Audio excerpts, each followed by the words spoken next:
And she said, no, Gareth, you're under my house now and my rules. And if you try and do anything about this, then I'll go to the police and I'll tell them that you raped me. And who do you think they're going to believe? Little old me or big old you? And that's the moment where I felt trapped. So what was your life like before you met your ex? I had a couple of long-term relationships, and which had all been fine and just kind of ended, you know, amicably. I think at this point, I was hoping that I could meet the right person and settle down and finally, you know, make a life for myself and, you know, children and all of that.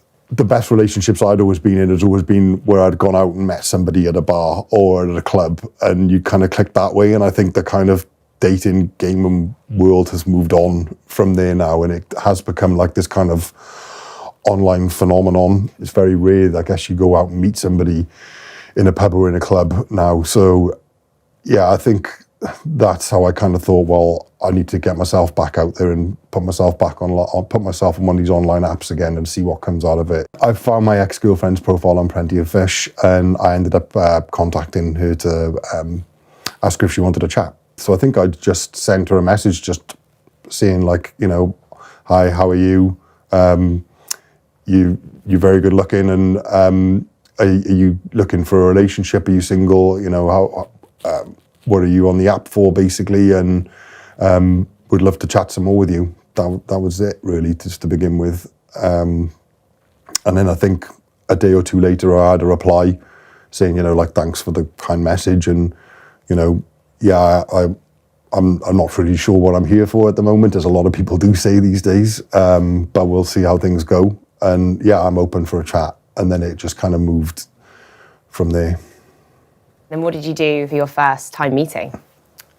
It was just it was a normal meal. Like, we were chatting, you know, laughing, joking, a few drinks. And, you know, there was like, she was kind of very affectionate to begin with. So kind of, you know, like, she was really like, I think I had like my hands on the table, and she'd already kind of put her hands over and was like touching my hands already, you know, like and stroking my hands type thing. So I was kind of like, you know, wow, like, you know, this is, she's been, you know, really affectionate and laughy and jokey and just paying attention, you know, being attentive. Yeah, so I think that kind of took me a bit off guard, especially to begin with, like, because I would have thought that maybe we would have gone on a couple of dates first before it would have been so kind of overpowering with love. But to do it like straight off the bat, I think that kind of took me aback a bit, but it also, I think, sucked me kind of in more as well. And how did the relationship progress from there? So, I mean, we went on a couple of dates after that, you know, just normal, and then, you know, started spending some time with her, go to the movies, you go out for dinner, you know, you go for drinks you start, you know, socializing a little bit, and yeah, you know, it was just normal, as you would expect normally things to progress. How quickly did you say to each other that you loved each other? Probably maybe about 2-3 weeks into the relationship, so very, very early on. But I think it was more her trying to get it out of me, because she would say it to me, and then she would say, "Come on, now you need, like, why are you saying this?" And I said, "Is this not a bit too early to say that?" And she was like, "It's never too early to say I love you." We'd probably been together maybe 3-4 months by this stage, because I was still living at a different property at my own flat. She kind of said, "Well, look, you're spending all your time here. Why don't you kind of, rather than paying rent out onto a different property, then move in with me. You're spending all your time with me. It would make a lot more sense for you to pool your money here instead." And because I felt, yeah, things were going well, that it would work out for the long run, then it just felt like a natural next move. When I moved in, that's when things started to turn, I think. So shortly after I'd moved in, she said that I wasn't allowed to keep any of my belongings in the house. I kind of queried it to begin with and said, well, why? And she said, well, because you don't need all these things anyway. There's a lot of things here that are just excessive belongings. To which I said, well, no, a lot of these things are clothes and kind of some sentimental things. And she said, well, you can keep them, but they'll have to go in the garage. A few days later, she said, well, you've been spending a lot of your time here with me over the last few months, and now you're here living with me. So this is my house, it's my rules, and you need to pay me the back pay and the back rent from the time that you were here. So she demanded that I pay her £700 on the spot, and then for moving in with her and living with her moving forward, I would need to pay £700 rent money to her every month, on top of paying the rest of the bills, utility bills, council tax, etc. on top of that. And I kind of queried it and said at the time, look, don't you think we should be paying things 50-50 here? And she turned around to me and she said, no, Gareth, you're the man, you're the earner. Then it moved kind of on then from with the financial side of wanting to kind of have control of my bank account. And I kind of questioned that, said, well, this is not really, what if we should do that, then I should have sight of yours, we should be equal now, we're kind of living together. And she said, no, Gareth, you're under my house now and my rules. And if you try and do anything about this, then I'll go to the police and I'll tell them that you raped me. And who do you think they're going to believe? Little old me or big old you? And that's the moment where I felt trapped. From there, things just escalated. It started with the financial side, then it moved on to the kind of the physical side as well. So there was if things weren't going away, there was kicking, biting, scratching, clawing. As I said, I was always brought up never to hit a woman, so I was never going to do anything back. So yeah, I was hit with a glass candle holder across my nose, which has left me with a permanent scar just because she was having a bad day. It was the kind of isolation from friends, family, the not having a key. I couldn't shower or shave there, even though I was paying all the bills. If I did shower, if I was allowed to shower, should I say, I had to thoroughly disinfect the shower down each time. So if I could take a shower, I had to spend, and she would time me, I had to spend a minimum of an hour in there cleaning it afterwards with bleach and disinfectant and completely making sure that shower was completely sparkling after I'd left it. How often were you allowed to shower?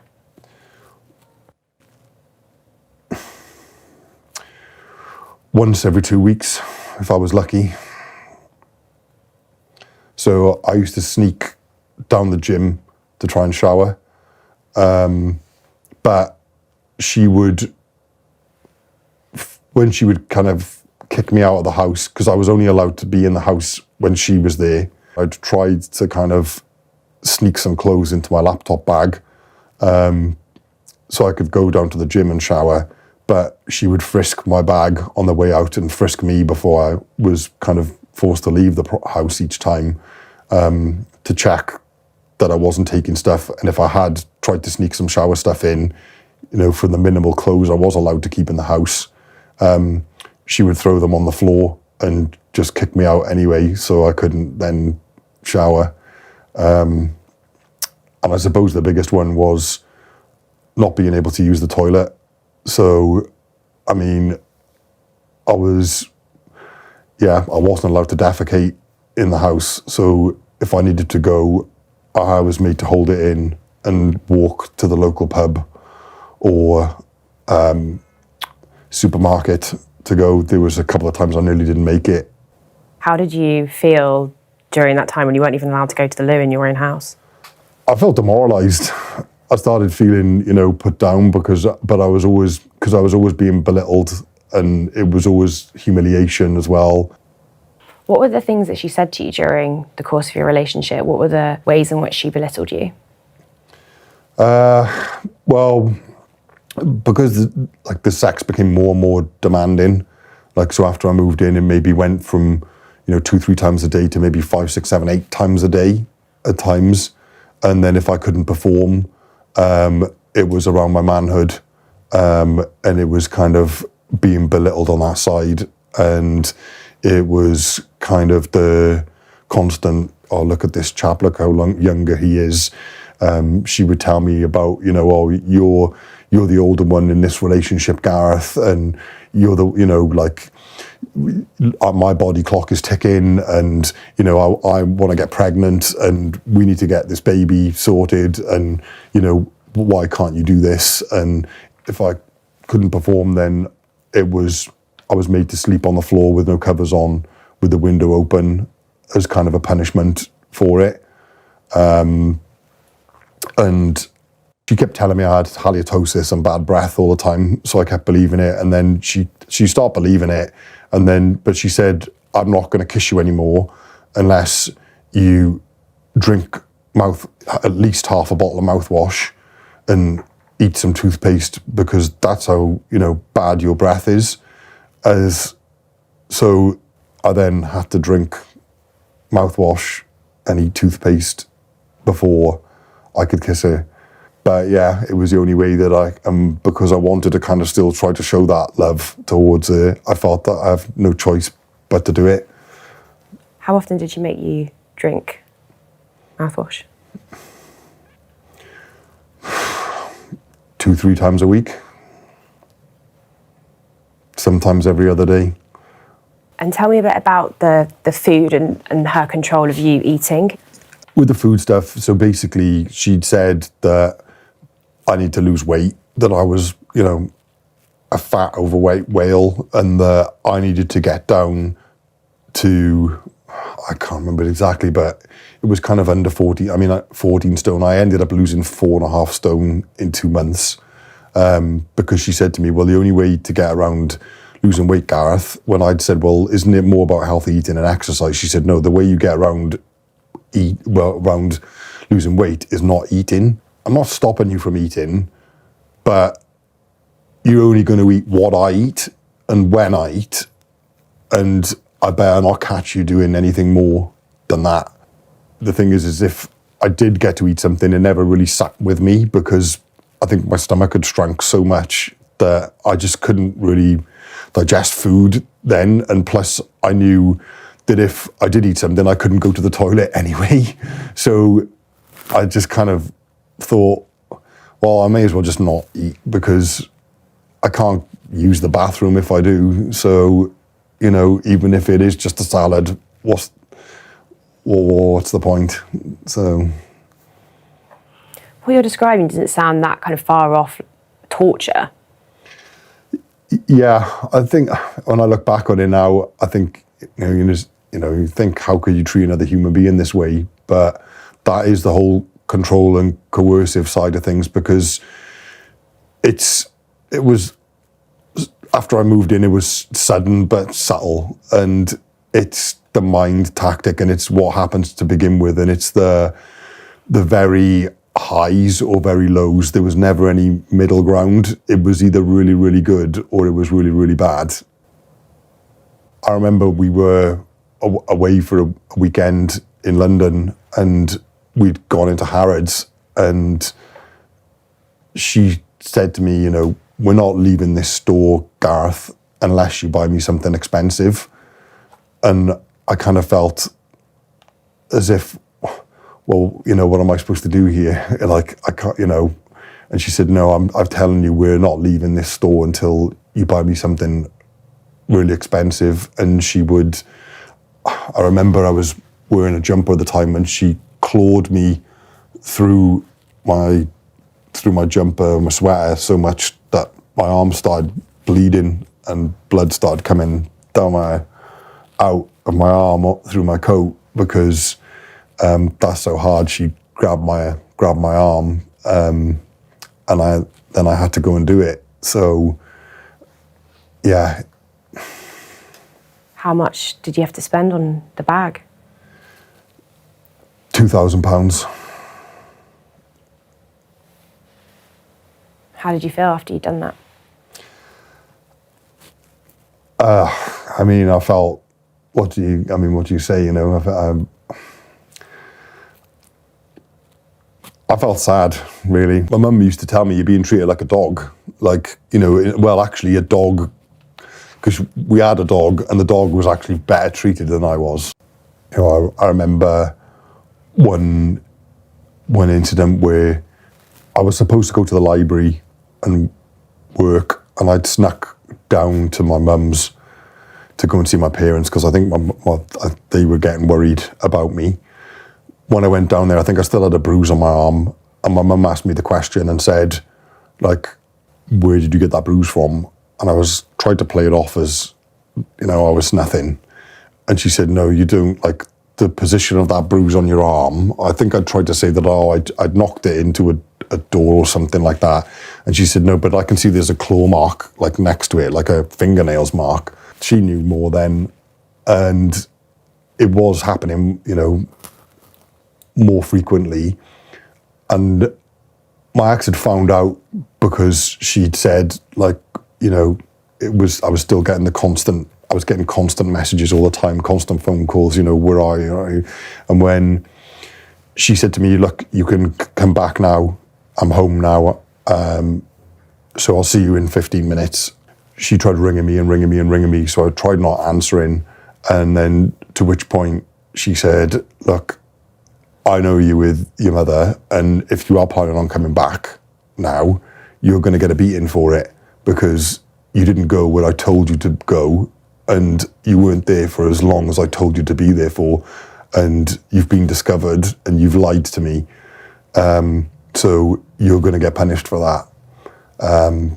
So I got back, and then I had to stand there while I got kicked in the groin. I got scratched at, kicked at, clawed at, and then just, yeah, punished for it, for not being where I was supposed to be when I was supposed to be there. So that's when I felt it got to the point where I couldn't stay in this relationship any longer. I kind of had my doubts, but I was thinking more and more like, I need to try and do something drastic here. And I remember her saying to me once, the way things are going here, like, you really need to get back in line again. I said, well, I haven't really done anything out of line. And she said something flippantly, like laughing, like, oh, well, you know, I might actually end up even killing you. After that point where she flippantly kind of said that to me, I started periodically taking screenshots of my phone and sending them of the messages and things off my phone, because she used to periodically go through my phone and delete things. So delete messages she sent to me. So I started doing it and sending them in secret to my mum. There were sometimes I didn't even sleep because I tried to stay awake all night so I could send as many messages and things as I could to my mum, because I figured if something happens to me, then at least she's got the evidence. And how did you get out of the relationship, Gareth? So I knew that my ex was out at an appointment and that she would be out for around an hour. So I'd arranged to kind of meet my mum in secret to go for a coffee, because I think my mum was becoming more and more worried about me. My ex had returned home, and she'd noticed that there was a packet of crisps missing from the drawer, and messaged me and said, did I take these? So I messaged, did I take a packet of crisps? So I messaged back and said, yeah, you know, I just wanted to have something for my lunch. You know, I'd hardly eaten in the day. So was that okay?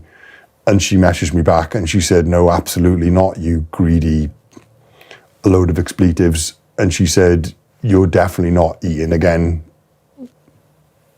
So my mum saw that message ping up on my phone and burst into tears. And I thought, well, I can't put my family through this any longer. And then I obviously when I felt sad, I think even more sad for the fact that, you know, my mum was broken down in tears in front of me and I didn't really know what to say or do. So I made a phone call to Mankind and I told them everything that was going on. And they said to me, this is all the signs of control and coercive behaviour and you need to get out and you need to, you know, do it sooner rather than later for your own safety. So the next day, I thought, right, this is time to do it. And I left with just the clothes on my back. How did it feel to be out of the house and how did it feel to be away from her, free? At first, it felt really weird because, I mean, after the police came round and I told them, they were shocked. And the police had said to me, the amount that it had accelerated, that it was one of the worst cases of control and coercive behaviour that they'd seen, and mainly because of how quickly things accelerated. I mean, we were only in a relationship for 8 months, and, you know, between the period of November to March or end of February, beginning of March time, you know, the amount of abuse that had happened during that time, they'd never seen anything like it. What happened in terms of the police action? So it took a while to kind of get the charge placed, and this is the thing, you know, is because your brain is conditioned for that person. So after I'd made the report, so I contacted her and said, look, you know, we don't need to do this to each other. You know, just give me my belongings back. Like, just get some help and we'll just go our separate ways and we'll just leave it as that. And then she got me arrested for harassment. So then I was arrested, placed on bail. So we were both placed on bail against each other, which is during that time when I started having really negative thoughts and I became suicidal. I tried to walk out into traffic quite a few times and tried to do things with a knife and stuff in the kitchen. I tried to cut myself and things like that, when luckily I'd gone back with my parents and they'd stopped me at the time. And then they said, look, you know, and I recognised at that point that I needed help. And then I went through therapy. So I went through psychotherapy, which took a long time. It took probably at least a year. Like, these things don't solve overnight. You know, I knew it was going to be a long road.